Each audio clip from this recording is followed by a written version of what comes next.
The Oilers end 2024 with a 4-1 victory over Utah HC. Good evening, everybody. Welcome to the GCL Diesel Oil Stream postgame show here on Edmonton Sports Talk. Our final show of 2024, and what a year it has been. A Stanley Cup final, a Game 7.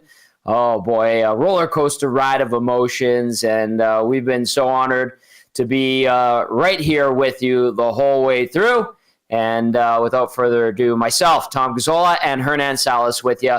Hernan back at EST HQ. Myself, I'm here in the satellite studios in downtown Edmonton, just outside of Ice District. Matt Kassian, our game analyst, will be joining us in a couple of minutes. It's going to be a quick post-game show. We're going to keep it nice and tight so everybody can have fun, talk about the win, digest it a little bit, and then go out there and have some fun tonight. We're glad you're with us, and we're going to have a fun show. Of course, GCL Diesel, providers of the best diesel engine components around, from turbochargers to injectors, fuel pumps to sensors. They are the critical engine component experts, proud to serve Edmonton and Northern Alberta for over 50 years. Text us 780-218-9999. Get in the nasty chat if you're watching, and we want to hear from you. Your thoughts on Edmonton's 4-1 victory over Utah Hockey Club. Give the Oilers a 22-12-3 record. Utah falls to 16-15-4. Did they clean it up? Were they way better than what we saw on Saturday in Anaheim? I think the answers to both of those are yes and yes. To what extent, you tell us. We'll read those out as we go along. All right, Hernan Salas back at EST Global HQ. What were your takeaways from that Oilers victory tonight? Yeah, a good bounce back after a disappointing weekend for sure. Skinner's solid. And listen, he changed the lines, but he changed them in the second, took Hyman off that top line, and it worked, right? They go in there, they score 2 goals in 20 seconds. It's the McDavid, Connor Brown, Ryan Nugent-Hopkins line. I think he went back to it because that's not Hyman. Hyman's more of the right wing, right? And he had him on the left in that first period. But all in all, you got to be happy if you're an Oilers fan. It's what you wanted to end the season and head into 2025 on a high note. Sounds like the barn was rocking. Everybody was having a good time, singing some Bon Jovi there at the end. A 4-1 win, and it's a good bounce back, Tom, and good on Chris Knobloch, not deviating from the plan. He did a little bit, but he didn't go nuclear on the night, and some really good performances from a couple of players. I thought Matthias Ekholm was excellent tonight. Thought Connor Brown really had the legs going today. And I like the Draisaitl line. I thought Draisaitl, Olsen, and Arvidsson were all around it. They were in on the first goal by Matthias Ekholm, but I thought that was probably one of the top 2 lines on the night, including the McDavid with Nuge and Brown. I said it on the pregame show when we saw the lines for today. I thought that the theme with the 4 lines was balance. We saw the tweak like you alluded to, and I think the balance was maintained because, Hernan, I know we're always going to get a steady dose of McDavid and Draisaitl lines, but I thought we saw the other 2 lines a good amount as well, and he had the opportunity to roll them because the team was winning. The D was good. I thought Stu Skinner made some good saves. He had a couple of bars that he got lucky on, but so too did Jackson Stauber. So it was an exciting game for, end of the year. Was it the tightest? No, absolutely not. But was it cleaner than what we saw on Sunday? Yeah, I think so. And maybe to a certain extent, message received, and the Oilers execute on that, and they get the win ultimately 4-1 over Utah HC. Let's get into the scoring summary and game stats from the Oilers' 22nd victory of the year. Final one of 2024. In that first period, you heard Hernan talking about Matthias Ekholm and the night he had. Well, he got the party started with his 6th of the season. Great shot by Ekholm. Nice play by Podkolzin to get the puck after a mad scramble. Man, they were all over Utah in that shift and in that first couple of minutes leading up to that goal. And Evan Bouchard pick up the secondary assist on the 1-0 goal at 4:26 from Ekholm. Now, we would get a quick answer from Utah. Jack McBain slips in behind the Oilers defenders. Brett Kulak made a pinch up at the blue line. Darnell Nurse slid over. I think it was Nugent Hopkins on the back check, but Dylan Gunther, quick heads up, finds McBain streaking in he goes and he tucks it by Stu Skinner. Logan Cooley with the secondary assist. He's got 24 apples on the year. They've got a good one in Cooley in Utah. All right, before the period was up, there was a little bit of feisty stuff, which I didn't mind. I don't think these two teams necessarily love each other, but it got a little bit feisty, and we saw Liam O'Brien get into the game because Clayton Keller ended up being a late scratch, and that would continue throughout the game. However, when it came to the goal scoring in the second period at 4:53, Ryan Nugent-Hopkins, a 5-on-5 goal. Hernan, his 8th of the year from McDavid and Brown, and kudos to Nugent-Hopkins. He broke up, I think it was a Sergachev outlet pass at the top of the blue line, and then Brown goes, feeds it to McDavid, which is the right thing to do. McDavid finds Nugent-Hopkins. He casually glides it home to restore the lead for the Oilers at 4:53. And then 20 seconds later, that same line would connect again. However, it's Troy Stetcher scoring his 3rd of the year from Connor Brown and Connor McDavid. So 3-1 Edmonton after 2. Again, a little bit of a skirmish at the end of the period. I don't mind that stuff. In the third, both teams, they'd have a couple of chances here and there. But nobody would score until Leon Draisaitl would net an empty netter, his 27th of the season from Emberson. Nice play by Emberson to find Draisaitl open on the side at the Utah blue line. Ekholm, the secondary assist, a multi-point game for him. Draisaitl puts it into the empty net at 18:58. The Oilers with the 4-1 victory. Shots on goal tonight, 38-27 in favor of the Oil. Face-offs, 54.3 to 45.7 in favor of Edmonton. Power play goes 0 for 3. PK goes 2 for 2. So, I mean, you want the power play to connect. And it had a bunch of chances. They were moving the puck quick. I thought Edmonton was much quicker with the puck tonight in general.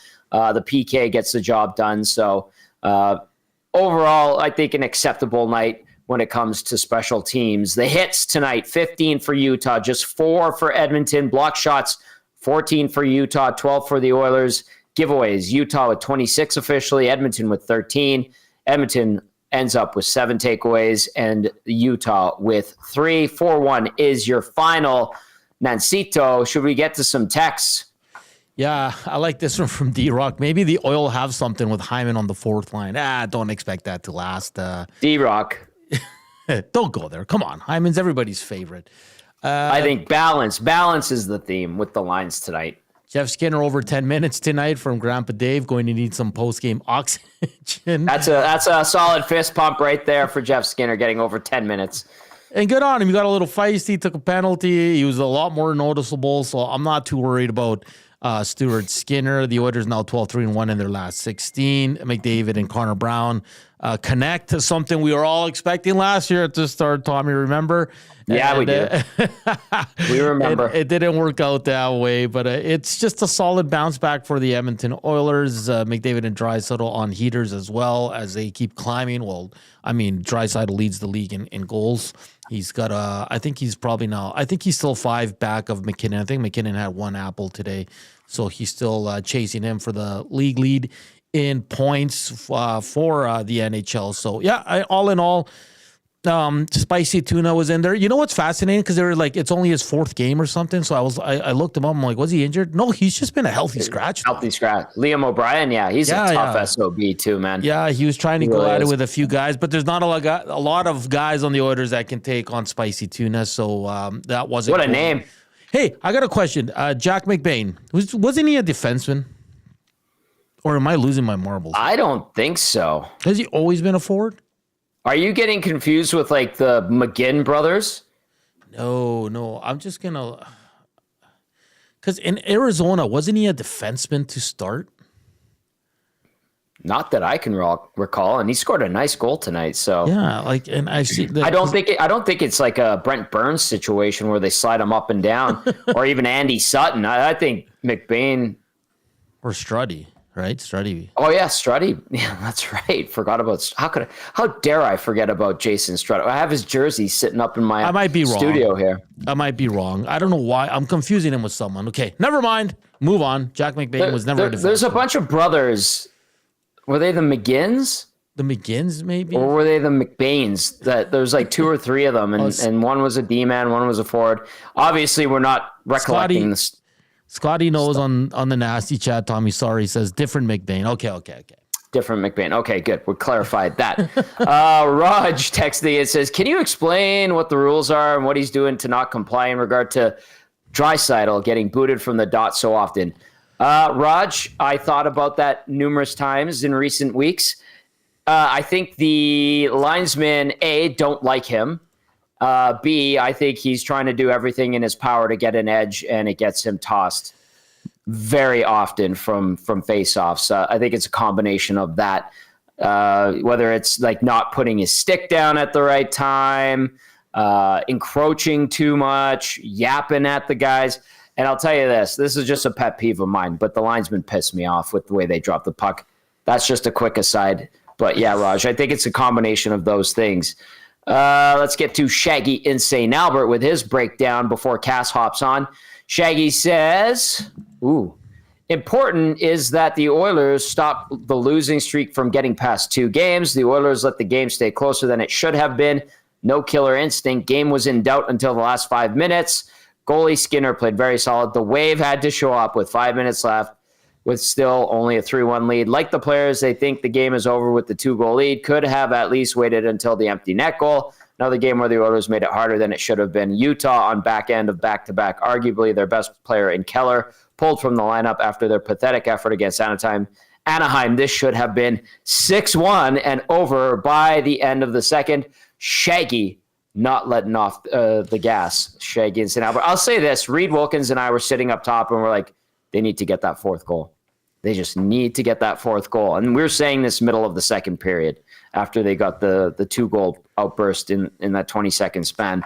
What would you say to that, Nancito? I think that's a little too much. I mean, Shaggy's got a high standard, as we've come to realize. For sure. But like, I'll be honest, at 3-1 going into the third, yeah, they had some good looks, but there was never a moment where I was like, they're in danger. And I know the Wave came up with about 5 minutes. I'll let it pass today because it's New Year's Eve and people. They sang happy birthday for somebody in one of the corners of the rink too. I didn't know who, but they were saying it was like 14 minutes left, and all of a sudden a happy birthday breaks out. I was like, what? Wait a second. What's going on here? Everybody was probably into the wobblies nice and early today. So we'll let it go today. It didn't cost you others. That's 2 straight waves that haven't cost you others. So we'll just let it slide, Tommy.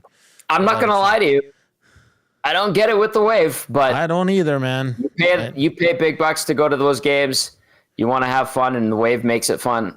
Have at it. All the power to you. To me, I'm not playing. Well, today on the afternoon show, we were talking about, and a bunch of listeners saying the person that starts the Wave and gets caught should buy drinks for the whole arena. I agree. That's super expensive. That'll bankrupt most people. Yeah, they take out a loan. Yeah, exactly.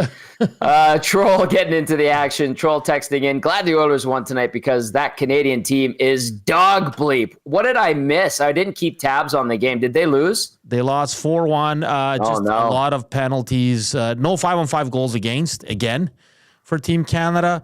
But too many penalties and just can't score, Tom. I will say this about the Americans, and I know they're kids in this World Junior. Very good.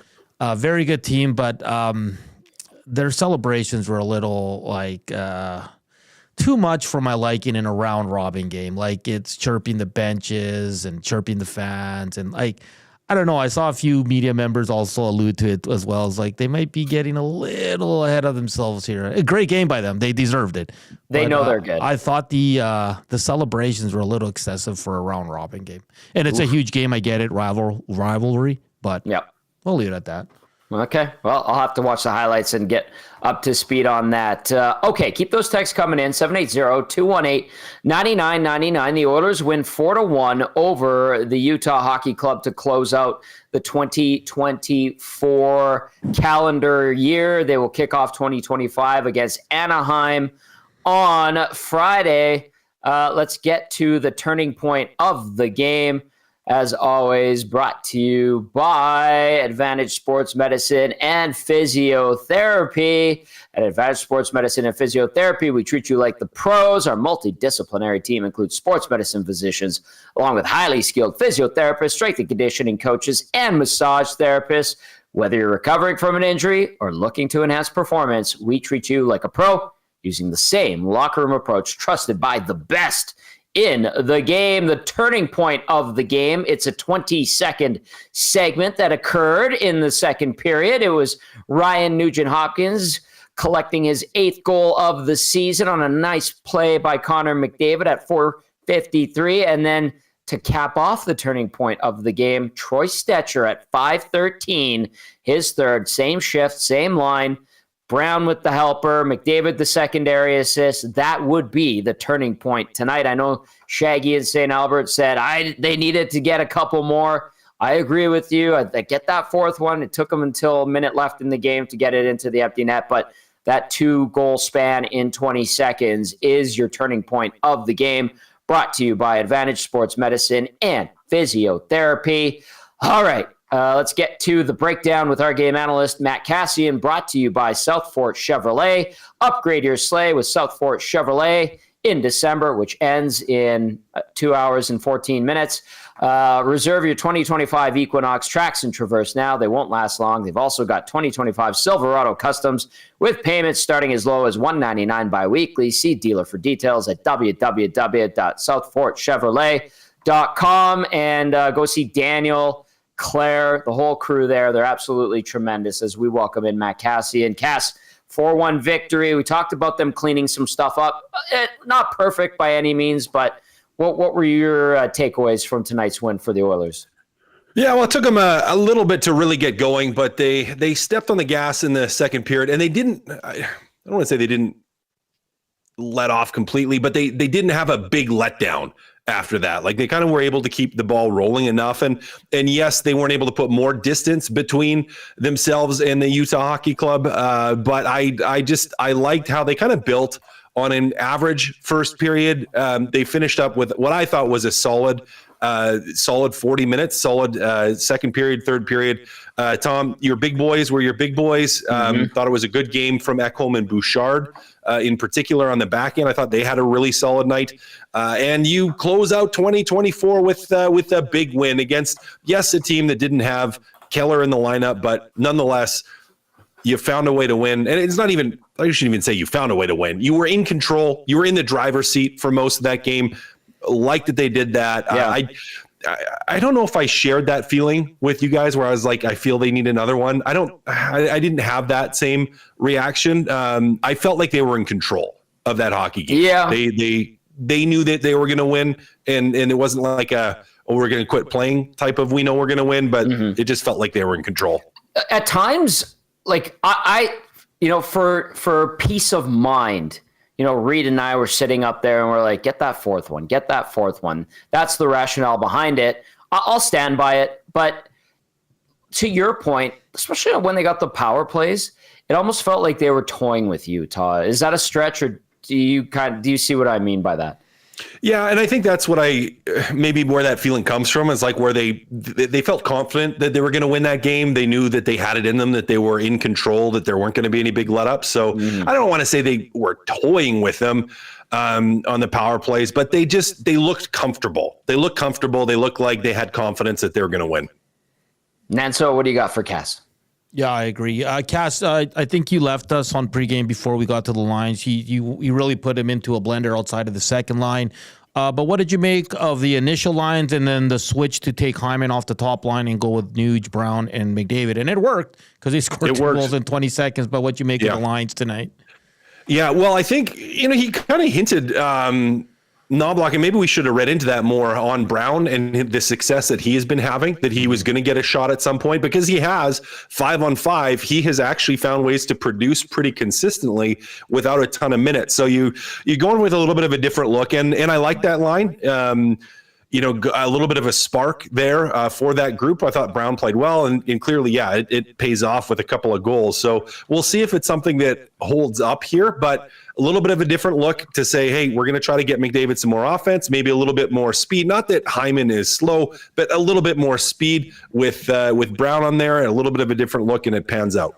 All right, I'm going to read a stat line for you, but I'm going to get your thoughts on this gentleman who is a lightning rod of discussion. No goals, no assists, no points, 2 penalty minutes, 10:53 time on ice, did have a shot on goal. It is Jeff Skinner. For a guy that we've been talking so much about, rightly so, I think, and didn't end up getting elevated to the top 6 coming out of the press box. Did he respond adequately tonight, Cass? That's a tough question. Had to be. I mean, because I guess it depends on what we mean by adequately, doesn't it? Like if you're the coaching staff, okay, I'll put it like this. He didn't give the coaching staff. Maybe that's how I'll answer it, because I think that's a good way to answer it. He didn't give the coaching staff more to think about. Okay. Does that answer it? Yeah. He was there. He was there. But still the lowest in time on ice for forwards. Yeah, and he didn't earn more. It wasn't like he was so good that he was forcing his way with the issue. So, I mean, he was there, but he didn't give the coaching staff more to chew on. That's for sure. Is he being healthy scratched next game, basically? Very possible. Now they won today, so you might go with the same lineup. Right. Like you might stick with the same lineup because you won. If they make changes to the forward group, it very well likely could be Jeff Skinner coming out. And Derek Ryan going in. All right, what say you? 780-218-9999. Get into the nasty chat. The Oilers win 4-1 over Utah HC to close out 2024. Tom Gazzola, Matt Kassian, Hernan, Salas with you on the GCL Diesel Oil Stream post-game show. Stu Skinner was named second star tonight. Only lets in the one. A good performance overall. Do we have anything to nitpick with him? I know some people like to, but let's take a look at the goaltending tonight from the Oilers. And I'm going to say this. I thought Jackson Stauber was pretty damn good, and he's kind of living up to that 7-1-1 record that he has in the NHL going into tonight, 2-0-1 until the Oilers beat him tonight. I thought Stauber made some great saves and was a big part of why Utah was kind of still in it at 3-1. But how about Stu Skinner tonight, Cass? Well, just solid. It was a rock solid game from Stuart Skinner. I don't think there's anything you can really nitpick. I mean, if that one, I can't remember which Utah forward had that one empty net they just missed. I thought Skinner saved it at first. Yeah, he didn't. If that one would have went in, people would have been like, "Oh, Skinner."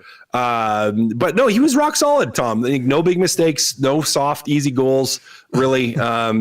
Yeah, he was solid. Goaltending was solid. There's not much to talk about there. I mean, Stuart Skinner was good. Gave the guys everything they needed to win. Gets the run support to win. So if you're complaining about Stuart Skinner and you know who you are because you do it all the time, just don't. No point. Not tonight. He was solid today. Not tonight. What are you laughing about over there? I saw you giggling, Hernan. Just Cass making fun of old Stuart Skinner. Well, they always have. They have to find something, right? I know. I've kind of jumped on defending Stuart Skinner a lot. I get chirped a lot now as well, Cass. So it's just every loss can be blamed on the goalie. It's there's more to it. So. Well, okay. We're in a good mood. It's New Year's Eve. We got a good quick show here. The Oilers won. Chief Andy, who likes to rag Stu Skinner, was saying, "I was talking about Jeff Skinner, by the way. Stu was okay tonight. I give credit where credit's due, LOL. All right, Chief Andy, we'll let you off the hook." But I was laughing. So Maverick says, Skinner for the Vezina. Oh, ooh. Maverick. Here we go. From one side to the other, huge pendulum swing. Anthony on Long Island, by the way, says, nice game tonight by Skinner. Happy New Year, boys. Happy New Year to you. Anthony on Long Island should be celebrating in 6 minutes' time. Mary says, happy nasty New Year. 2025 is going to be even nastier. You love to see it. Cheers all from Twitter. Mary, get those texts in 780-218-9999. Troll said, lots of rough stuff in the Flames game tonight. I'm jealous. There was some chippiness tonight, Cass, in this Oilers game. A lot of it around Liam O'Brien, but I mean, good on this Utah team. You talked about them being very youthful. They don't back down. And I think there is some legitimate growth happening with this group. Like, I look at them and I go, you know what? Maybe they hang around. They're 3 points out of a wild card spot going into action today. Yeah, they'll hang around. Like they're a good young team. And a team they still have what feels like 8 million draft picks that they have to utilize, either to pick players or to trade or to draft good young players and trade if they're, take that next step. But they're kind of on the cusp, which is what we've been saying almost for 2 years, really, with when they were back in Arizona, where we're like, this team is on its way. It's a little bit of a journey for them still, but it is a young, scrappy team. I like their aggressiveness as a group. And we did talk about that before. They do have a little bit of bite to their game. And, I guess we don't want to see them beat Edmonton, but I feel like they're going to be a fun team to watch because they are going to have the aggressiveness. They do have some skill as well. And they're going to be a good team. They're not going to make big splash or big waves yet, right. But they are going to be gamers. They're going to be in most games and not a team that's going to go down easy. So they're a fun young team. So some good young players. And it, to me, they played, I'll call it the right way or a fun way where they get into the gritty stuff a little bit, which is, I don't know. I enjoy it from teams. So it's good to see. Okay. Cass, Raj was texting in earlier, said, what is it about Draisaitl getting booted from the dot so often? Can you explain what the rules are and what he's doing not to comply? I replied with, I think there's a love-hate with Draisaitl and the linesman and he tries to get an advantage. They know his tricks. He takes so many faceoffs that he ends up getting tossed, and he complains to them to no avail. And then Raj replied with, don't like him. That's a bias. That's unprofessional. Can you explain, like, you took faceoffs, you were in faceoffs. There is a discussion. Guys who are refs and linesmen know the players, and they have I was just saying, like, hey, they get annoyed by him. He gets annoyed by them. I'm sure there's some linesmen, he likes the way they drop the puck. But can you give us the player's point of view on faceoffs and why some guys, i.e. Leon Draisaitl, get tossed more often than others? Well, because you're cheating more often than other guys, right? You're trying to gain an advantage, right? And cheating maybe isn't the right word, but you're trying to bend or break the rules for what you're supposed to do to get an advantage, because it's a 50-50 moment, but you have to have for the guy that has to have their stick down first, you're trying to not have to do that or to just touch it and get your stick back up, because if you are able to get any kind of motion before the puck is dropped, well, that's to your advantage, which makes it more likely that you win the faceoff, more likely you have the puck. So yeah, he gets tossed because A, he takes a lot of draws. So you're going to get tossed more when you take a lot of them. B, because he's cheating on the draws, and I don't mean cheating in a bad way. I mean, cheating and he's trying to gain every advantage he can. Some linesmen are going to call that more often and like being in control. Some won't. Yep. And so, some linesmen, what I'm saying is they look for him. They know. They look for it. Yeah. Well, because you get caught doing it as many times and you tell him, if a guy takes 10 draws, 15 draws in a game and you have to tell him 12 times to not do what he's doing, yeah, you're going to start tossing them, right? And then that happens 5 or 6 games in a row where you're the linesman and you're continually have to tell him every single time not to cheat or to go you're going to just start tossing them. Like you're not going to reset that patience meter every single game. It's not going to happen. There's, as you said, there's a relationship there, and there is with officials and with linesmen, because you get the same guys, like you see them multiple times, not every single game, but you see them multiple times over the course of a season. So yeah, they're going to know your habits. You're going to have banter back and forth, and some guys are just going to toss you. No, it's up to Leon to know which ones will and which ones won't, and to when to push that or not. But yeah, I mean, that's part of it. Other guys get tossed too. Yeah. And he does take a lot of draws because he is the best centerman for draws on the Oilers on that side. So yeah, I mean, he's breaking records, Cass. If we tracked how many times you get kicked, when Jack Michaels and Louis are making note of it, and for the 10,000th time he's been kicked out of the face, it's getting really, really bad. Yeah, and he's good. And this is the frustrating part, I think, for Oiler fans and the listener who sent that in, is because he's good on faceoffs. Well, it's partially because he cheats. Yeah, but I get it, Cass, but he never takes them because he always gets kicked out. If you're not cheating, you're not trying, man. Well, when he doesn't get kicked out, he's still cheating. Yeah, it's the thing. And that's why he wins them when he's not getting kicked out. Eden says, I have never seen a guy get booted from the dot as much as Draisaitl has. He ended up 58.5% tonight on the dot. J Style says, if salary wasn't a comparable, would you rather have a Jeff Skinner or a Liam O'Brien on this team? Guys, what would you say to that?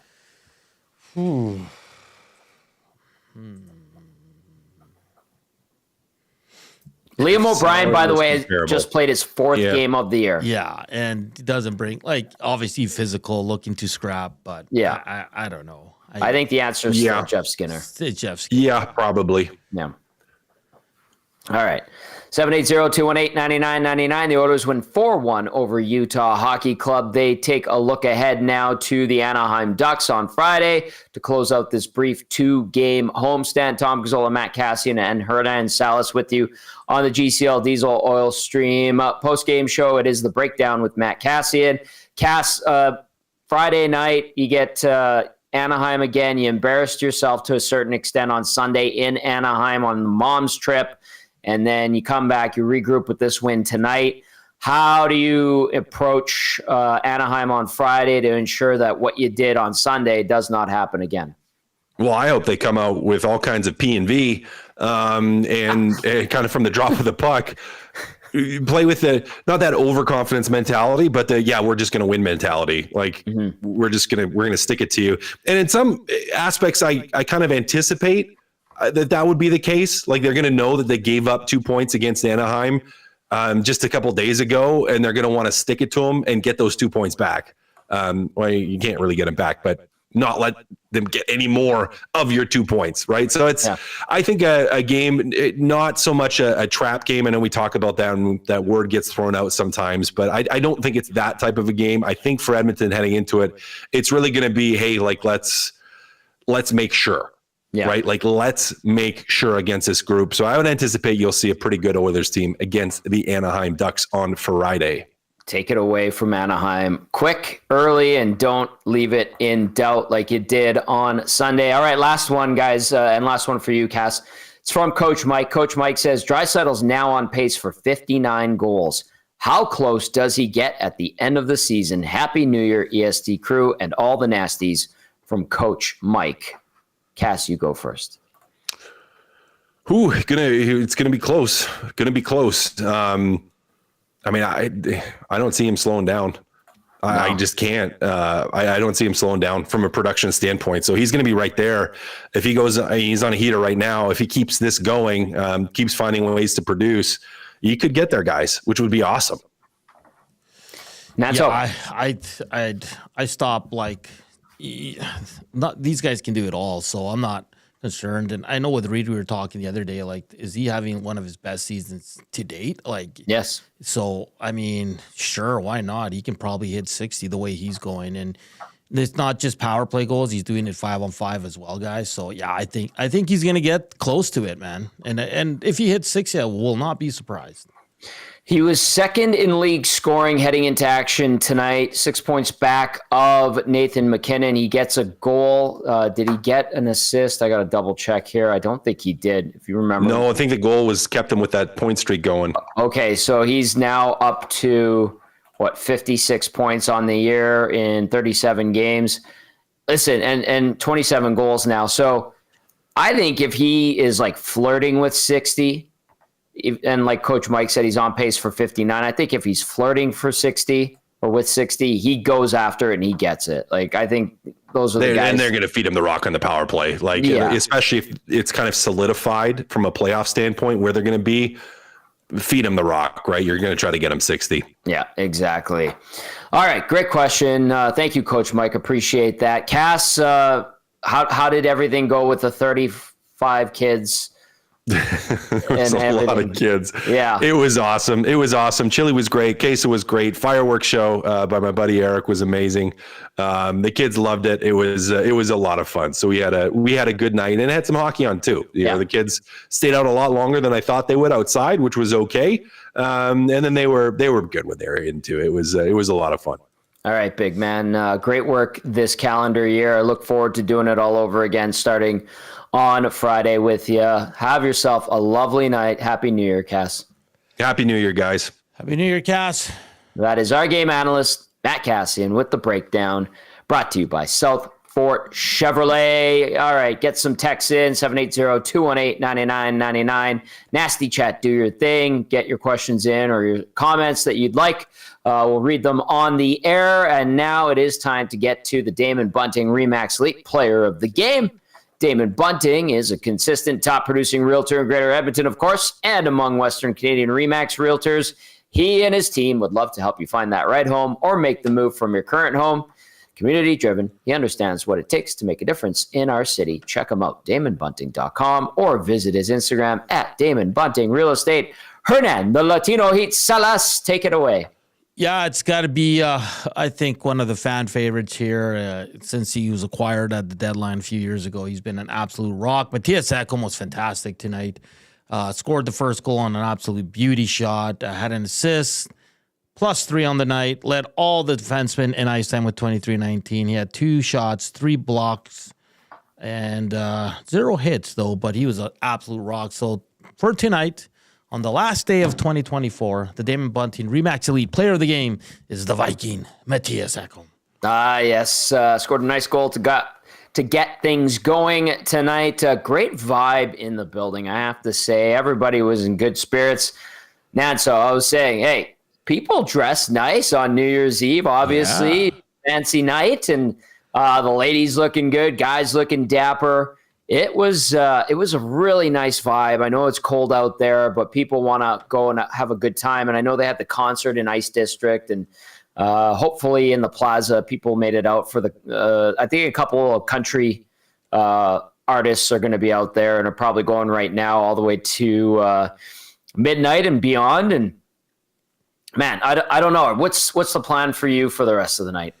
Just go see the fam and be with the GF and all that. So just gotta make my way down there to the south side and go from there. So yeah, nice chill night though. Just relax. It's you get the day off tomorrow, but then you're right back at it Thursday, Tommy, and then you're right back into the full swing of the work week and a busy January for the Edmonton Oilers. As we head into then February and the Four Nations, we'll get a nice little break there as well. But yeah, just looking forward to it. 2024 has been a whirlwind, man. Started with the Elks, and at the end of August, I made the move to EST. So it's been crazy. It's been great. Love the Elks. Love my time there. Loving it here at EST, and being able to do a show with Joaquin, who's on the Nasty Chat. Says, "Great show, boys. Happy New Year's." To my partner, Happy New Year. And of course, being back on the pre and post with yourself and Maddie Kassian and Sean Bell. And there's so many. Reed Wilkins, who joins us usually for home games. It's been great. Milne, our producers, Trev and Zach and Ben Thompson. Oh, man. Dusty and Maddie and our boy Lieutenant. And it's such a great group, and look forward to 2025 and what we're going to do, man. I mean, there's so many, the golf tournament's a big one, the Nasty Bash. The Esties in September are going to be great. But before we have our Bonspiel. Yeah, we have a lot of hockey and hopefully another long playoff run that we'll be covering. So it's been great, man. No complaints for 2024, but always wanting to improve for 2025. How about yourself? Hey. Where are you going? I want to know where you're going tonight. I want to tell you what. That was beautiful what you just said. And I remember, can I tell the story really quick? I have 2 stories. We have about 5 minutes left. I have 2 stories. The one was when I found out you were coming back with us. Hop in here because it was at the Elks game. I was doing sidelines. Dusty obviously doing play-by-play. Yeah. And I was in the press box, the Brian Hall Media Center at Commonwealth.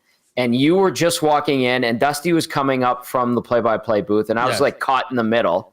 And he pulls us in, and he goes, "Hey, Tommy, come here." And we're all like holding each other, and I'm like, "Oh, this is nice, but it's weird." Yeah, what are people are gonna think we're weirdos, but I don't care. It's fine. And he goes, "Hernan's coming back," and I was like, "What do you mean?" He's like, "Hernan's coming back. We hired him."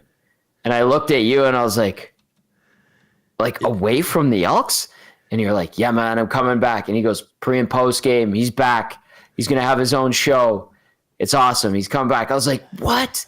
And then as you're like patrolling the sidelines, doing your thing like you did so well, by the way, I was sitting on the sidelines. Do you remember I was like punching my hand? I'm like, I can't believe you're back. I can't screw this broadcast. Like, you're back. And it was crazy because at that time, like the Elk staff knew, but it wasn't public yet. Right? Yeah. So I was like, and that's what I was telling Dusty. I'm like, we're gonna have to tell Tom because someone's gonna drop it to him on the sideline. And they did. They like, did. Mike Arcuri, EJ, Dahmer. They were all like, "You bastards! You took Hernan away from us." And they're like, "Do you?" It would have been funny if you were like, "What are you talking about?" I know. I think it was Arcuri or EJ, and they're like, "Do you know what this feels like?" And I was about to be like, that sucks, man. I'm sorry." But I stopped and I'm like, yes, I do. Yeah. Yes, I do. Because you bastards took him from us at 1260. So it was kind of a full circle moment. But I'm so glad you guys have added so much to our station. And we have such a good thing going. I was talking to Reed tonight before I left, and he was like, I'm so pumped up to be here. What a great crew. What a great station. And it's only going to get better and better. I have one more story, and it's a New Year's Eve story from my time at Oilers TV. Okay. I will not put names into it, but sure. I will say this. Things were not going well. It was the decade of darkness. Yes. And the team happened to be playing in Phoenix on New Year's Eve. The game ends. We're on the bus. We get on the plane, and we have to fly to San Jose. And on the flight crew brings out the champagne. It hits midnight. We're like, Happy New Year. And everybody's celebrating, even though the team was terrible. And they had just lost again. And everybody's having a good time and kind of putting it behind them. We land in San Jose.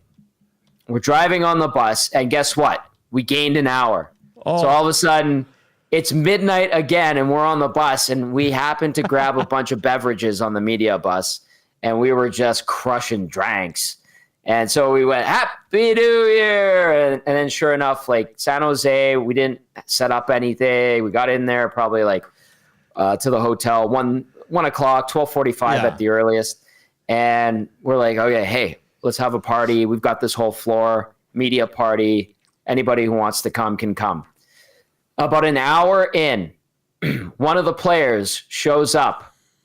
I'm not going to say which one. Okay. But he's an absolute beauty, and he may or may not come on our station every now and then. And he goes with a 60 of Captain Morgan. He's already well into it, and he's not having a good year. He goes, boys, I got a deal for you. Slams the 60 on the desk, and he goes, you can ask me anything you want, and I will tell you the God's honest truth as long as we finish this bottle tonight. And we're just like, deal. There was like 7 or 8 of us, and we all sat around for like the next 3 or 4 hours, and we polished that bottle off, and we learned a lot about that team that night. And there were no secrets from there on in the rest of the way. It was absolutely amazing. That guy went on to have an excellent career. That's all I'll say. And it was good that when he moved on, he did and managed to put it all together. So that's my New Year's Eve story from my time with Oilers TV and OEG and stuff. But celebrated twice. Everybody got banged up. And one of the players comes in and says, here's a 60 of Captain. We're finishing it tonight. And if we do, I'll tell you everything you need to know about the team. That's amazing. Yeah. I'll talk to you when I see you in person about that story. And you know what, Tom, a big shout out to our listeners, our viewers. Without them, none of this is possible. They're so loyal. They're so great. We disagree at times, but we always keep it respectful for the most part. I can go through the whole nasty chat. There's so many people to thank. Yes. And so I'll just say it, all the nasties. You guys are great, man. You guys are awesome. Yep. You make us laugh. Like I said, we sometimes have different opinions, but you make our shows what they are with the discussion and your good humor, like a Rip City Step, VR Montenegro, who are kind of the originals, right, from the 1260. But It's been great to see the growth of the station and the viewership and the listeners. So without them, none of this is possible. So we want to thank you guys. Happy New Year. All the best in 2025. And make sure you tune in on Thursday because it's going to be a full day from 6 a.m. to 6 p.m. The return of Lieutenant Eric and the big guy Dusty returns on Monday. So let's go 2025. Let's make it even better. You guys have been you're the first year at EST, Tom. You guys are awesome. And then you got to keep going here, right? We've added to the group. I'm one of the new guys, but it's getting great. So absolute nothing but love for all our Nasties, man. Absolutely. Well said, Hernan, Salas. Shout out to everybody. Like he said, I'll echo that. Big thank you, as always, to people who listen, people who watch, people who support us. We love you all. And with that being said, for Hernan Salas and Matt Kassian, I'm Tom Gazzola saying thank you for everything in 2024. We look ahead to 2025, which should be an excellent year on the field, on the ice, at the Diamond, on the court, and in studio, wherever we're broadcasting from all of us at EST. Happy New Year, everybody. We'll see you in 2025. Thank you.